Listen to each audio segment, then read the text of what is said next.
दोस्तों मई 2019 जापान के इंटरनेट पर एक फोटो बहुत ही तेजी से वायरल होती है जिसमें एक 20 साल की बहुत ही खूबसूरत लड़की कैजुअली फ्लोर पर बैठी हुई है और वो किसी से फोन पे बात कर रही है और उसके दूसरे हाथ में एक सिगरेट जिसे वो पी रही है और उसकी बॉडी खून से सनी हुई है। उसके ठीक पीछे एक हाफ नेकेड आदमी लेटा हुआ है और वो ब्लड उसके पेट से निकल रहा है और वो दर्द में बुरी तरह से तड़प रहा है। दोस्तों ये फोटो जैसे इंटरनेट पर वायरल हुई, लोग इस लड़की के दीवाने हो गए, उसकी फैन आर्ट बनाने लगे और उससे तरह तरह से अपने प्यार का इजहार करने लगे। और कई लोगों ने तो ये भी कह दिया कि अगर ये कातिल है तो हम इसके हाथ से मरना पसंद करते हैं। और काफियों को कहना था कि इतनी सुंदर लड़की को कोई सजा नहीं होनी चाहिए। बट कौन है ये लोग और क्या है इनके पीछे की कहानी?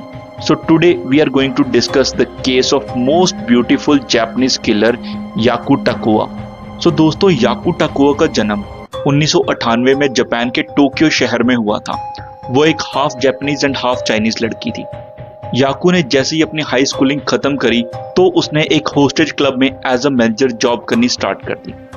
अब होस्टेज क्लब क्या होता है? इंडियन क्लब्स के बारे में तो आपने सुना ही होगा, जहाँ पे लड़कियों की एंट्री फ्री है बट लड़कों को पैसे देके एंटर करना पड़ता है। बट होस्टेज क्लब क्या होते हैं? जापान में होस्टेज क्लब बहुत ज़्यादा फेमस है। ये उन लोगों के लिए यानी कि उन मर्दों के लिए है जो लाइफ में बहुत लोनली है, जिनका कोई भी दोस्त नहीं है या जिन्हें कोई फीमेल अटेंशन नहीं मिलता। इन होस्टेजेस क्लब में जितने भी एम्प्लॉयज है वो बहुत ही खूबसूरत लड़कियां हैं। सो जब ऐसे लोग इन क्लब्स में जाते हैं तो इनको बहुत ही खूबसूरत फीमेल अटेंशन मिलता है। लड़कियां इनसे आके बात करती है, इनका दुख दर्द सुनती है और इन्हें ऐसा फील करवाती है कि ये बहुत ही इंपॉर्टेंट पर्सन है। तो उन लड़कियों का काम होता है ऐसे लड़कों को इस क्लब में ज़्यादा से ज़्यादा देर तक बिठा के रखना, क्योंकि इसमें पर आवर चार्जेस होते हैं। सो जैसे आप क्लब के अंदर एंटर करते हैं, आपके सामने एक बहुत ही सुंदर लड़की आके बैठ जाती है और आपसे फ्लर्ट करने लगती है और आपसे बात करने लगती है। आप वहाँ पर ड्रिंक्स और फूड भी ऑफर कर सकते हैं। और अब इस क्लब में जैसे ही आप जाते हैं, पहले आपको क्लब की सबसे सुंदर लड़की एंटरटेन करेगी और कुछ समय बाद वो लड़की चेंज होकर और ऐसी लड़की आ जाएगी वो थोड़ी सी कम सुंदर होगी और ये ट्रांजिशन इतना स्मूथ होगा कि आपको पता ही नहीं चलेगा, क्योंकि इनको इसके लिए एक खास किस्म की ट्रेनिंग दी जाती है। बट जैसे आप क्लब से जाने लगते हैं तभी क्लब की सबसे सुंदर लड़की आपको आके बोलती है कि मैं आपको ही ढूंढ रही थी, आप कहाँ हो, और आपको अपनी बातों में फंसा लेगी ताकि आप और टाइम वहाँ पे स्पेंड करो। और इन क्लब्स के रूल्स बहुत ही ज़्यादा स्ट्रिक्ट होते हैं। लड़कियों को क्लब से बाहर किसी से बात करने की परमिशन नहीं होती और आप बाहर उनसे कोई भी कांटेक्ट नहीं रख सकते। सो याकू भी ऐसे ही एक क्लब में एज अ मैनेजर जॉब करती थी। फिर एक दिन क्लब में आता है एक बहुत ही खूबसूरत जापानीज लड़का, उसका नाम था फिनिक्स। याकू उसको देख के ही उसकी दीवानी हो जाती है और वो एक मुलाकात उसके दिमाग में महीनों तक छाप छोड़ के जाती है। वो उसके बारे में ही सोचती रहती है और अपनी फ्रेंड को बोलती है कि मुझे इस लड़के के बारे में पता करके दे। सो जो उसकी फ्रेंड होती है वो कहीं से जुगाड़ लगाती है और सोशल मीडिया पे उस लड़के की आईडी ढूंढ लेती है। उस लड़के का नाम था फिनिक्स। सो याकू की फिनिक्स के साथ ऑनलाइन बातचीत होनी शुरू होती है तो फिनिक्स उसको बताता है कि वो एक होस्ट क्लब में काम करता है। अब ये होस्ट क्लब क्या होते हैं, उसको जानने से पहले थोड़ा हम फिनिक्स के बैकग्राउंड के बारे में बात कर लेते हैं। सो फिनिक्स एक जापानीज लड़का था जो जापान के टोक्यो शहर में रहता था और बचपन में ही उसके मदर फादर की डेथ हो गई थी, जिसकी वजह से वो ऑर्फनेज में पला बड़ा था। And orphanage is not a very good place to grow up in. तो उसने छोटे होते ही उसने इधर उधर छोटे मोटे काम किए, जैसे कंस्ट्रक्शन साइट पे काम किया और भी काफ़ी छोटे मोटे काम किए और इस तरह से वो पला बड़ा। और जब वो जवान हो रहा था वो बहुत ही ज़्यादा खूबसूरत और स्मार्ट हो गया था और उन दिनों होस्ट क्लब काफ़ी ज़्यादा ट्रेंड में आ चुके थे। सो फिनिक्स ने सोचा क्यों ना वो अपनी किस्मत होस्ट क्लब में आजमाएं। अब सिमिलर टू होस्टेज क्लब जहाँ पे मर्द जाते हैं, होस्ट क्लब में लड़कियां जाती है और उनको वहाँ पे एंटरटेन करते हैं एम्प्लॉयज जो कि बहुत ही हैंडसम और चार्मिंग लड़के होते हैं, क्योंकि जापान में कॉर्पोरेट कल्चर बहुत है। तो ऐसी लड़कियां भी है जो पूरा दिन काम करती रहती है और उनके बाद उन्हें भी थोड़ी मेल अटेंशन चाहिए होती है। तो ऐसे क्लब्स भी बहुत ज़्यादा पॉपुलर हो गए जहाँ पे लड़के लड़कियों को एंटरटेन करते थे as a customer. So Phoenix अपने क्लब में फोर्थ सबसे हैंडसम लड़का था और वो बहुत ही ज़्यादा पॉपुलर था अपने क्लब के अंदर। सो याकू को जैसे ही पता लगा कि फिनिक्स भी एक ऐसे क्लब में काम करता है तो अपनी शिफ्ट खत्म करके वो रोज उसके बाद फिनिक्स को मिलने उसके क्लब में जाती थी और वो बहुत ही ज्यादा पैसे स्पेंड करती थी ताकि फिनिक्स उसके साथ ही बैठ सके और वो एक रात में तकरीबन $10,000 तक भी स्पेंड कर देती। बट वो चाहती थी फिनिक्स सिर्फ उसको ही अटेंड करे और ये फिनिक्स का पेशा भी था तो उसने कभी मना भी नहीं किया याकू को उसके ऊपर मनी स्पेंड करने से। धीरे धीरे उनकी बातचीत गहरे होने लगी और वो प्यार में तब्दील हो गई और वो क्लब के बाहर भी मिलने लगे। बट याकू तो जैसे फिनिक्स की दीवानी ही हो गई थी। वो बस ये चाहती थी कि चाहे मैं जितने मर्जी पैसे स्पेंड कर दूं या जो मर्जी हो जाए, मुझे फिनिक्स हर हालत में चाहिए।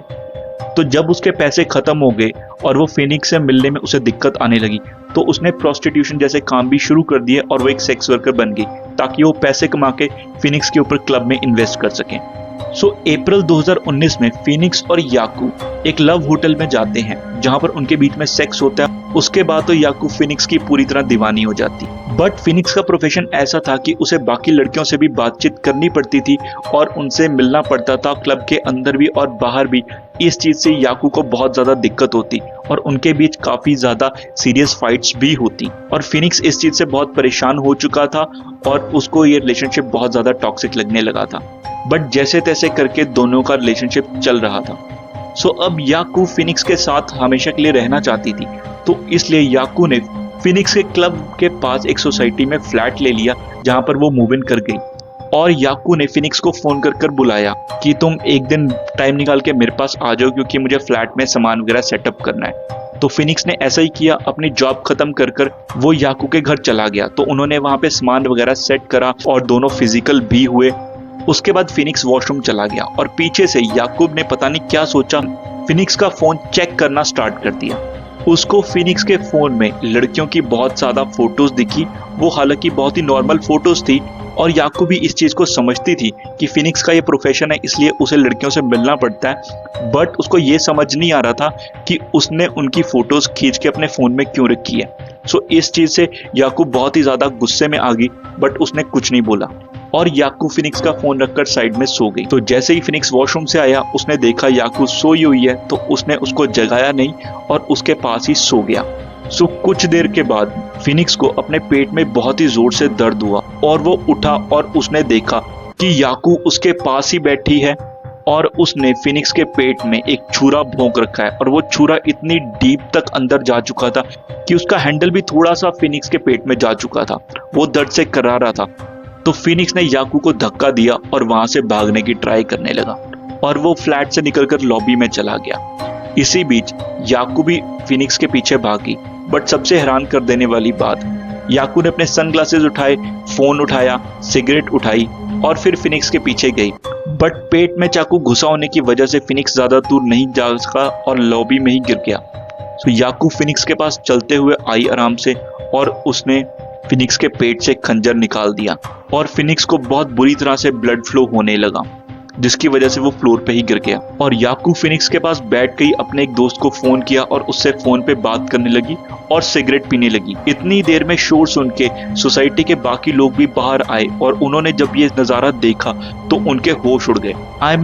याकू बहुत ही आराम से फिनिक्स के पास बैठी है और अपने दोस्त से फोन पे बात कर रही है। फिनिक्स ने उसे काफी बार बोला कि तुम प्लीज मेरे लिए एक एम्बुलेंस बुला दो, बट याकू ने ऐसा नहीं किया। जब पुलिस ने आके याकू को अरेस्ट किया और उससे पूछताछ की, तो याकू ने उन्हें बताया कि वो चाहती थी कि फिनिक्स और मैं हमेशा साथ में रहें और हम कभी भी अलग ना हो।